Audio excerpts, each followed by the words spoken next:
Namaskar.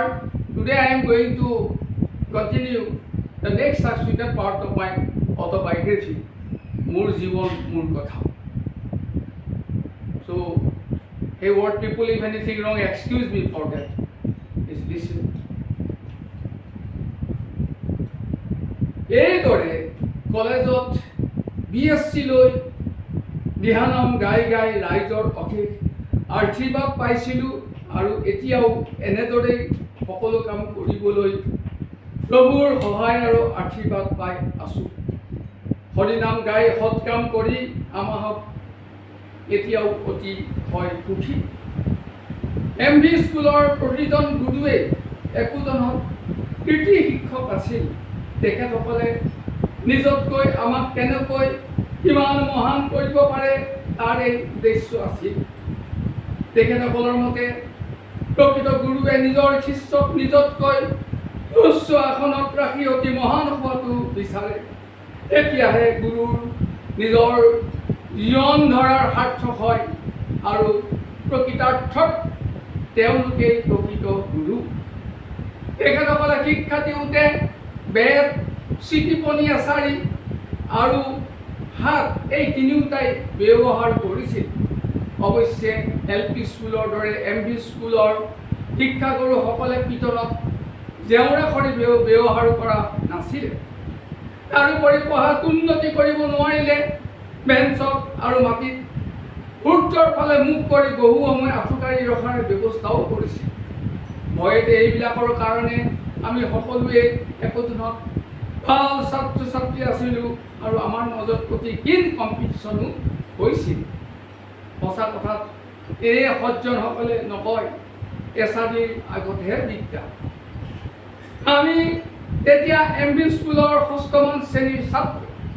ষষ্ঠমান শ্ৰেণীত আমাৰ সকলোৰে প্ৰতি শিক্ষাগুৰুসকলে বিশেষ যত্ন লৈছিলে।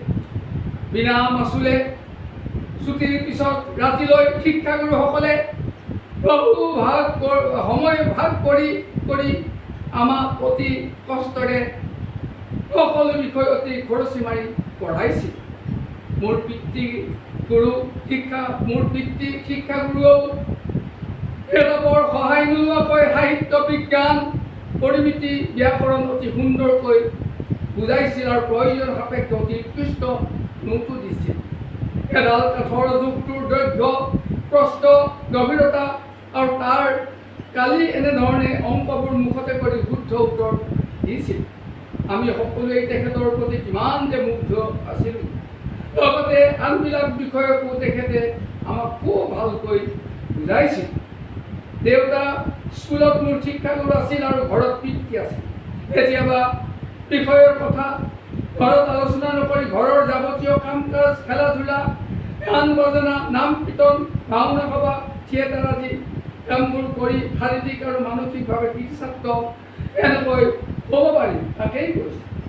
এজন কৃতি ছাত্ৰ মানে পঢ়া শুনাত ভাল হোৱাকেই নহয়, সুস্বভাৱ চৰিত্ৰৰে ওপৰত উল্লেখিত আদি সকলো গুণ থাকিলেহে এজন প্ৰকৃত ছাত্ৰৰ জীৱন সম্পূৰ্ণ হয়।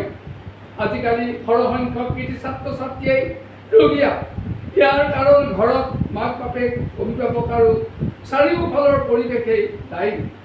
লগতে অৱশ্যে কীটনাশক ঔষধ প্ৰয়োগ কৰি কৰা খোৱা ভেজাল খাদ্যবোৰ আৰু অত্যাধিক ব্যৱহাৰ কৰা ইলেক্ট্ৰনিক যন্ত্ৰবোৰ দায়ী।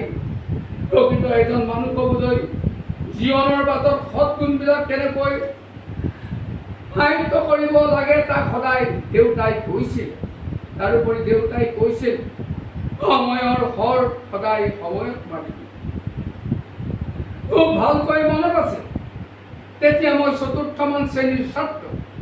সেই সময়ৰ পৰা বছৰৰ 12 মাহৰ প্ৰয়োজনীয় সৎ কামবিলাক কৰিবলৈ আৰম্ভ কৰিছিলোঁ আৰু লগে লগে অতি মনোযোগেৰে এজন অতি সৎ মেধাৱী ছাত্ৰ হ'বলৈ তৎপৰোনাস্তিৰ চেষ্টা কৰিছিলোঁ। কাৰণ পৃথিৱীৰ বহু মহান মনীষীয়ে বহু কষ্টৰে দুখীয়া অৱস্থাৰ পৰা কেনেকৈ বিশ্বব্ৰহ্মাণ্ডত মহান হৈছিল সেই জীৱন কাহিনীবিলাক পঢ়ি আমাক বৰ উৎসাহিত হৈছিল।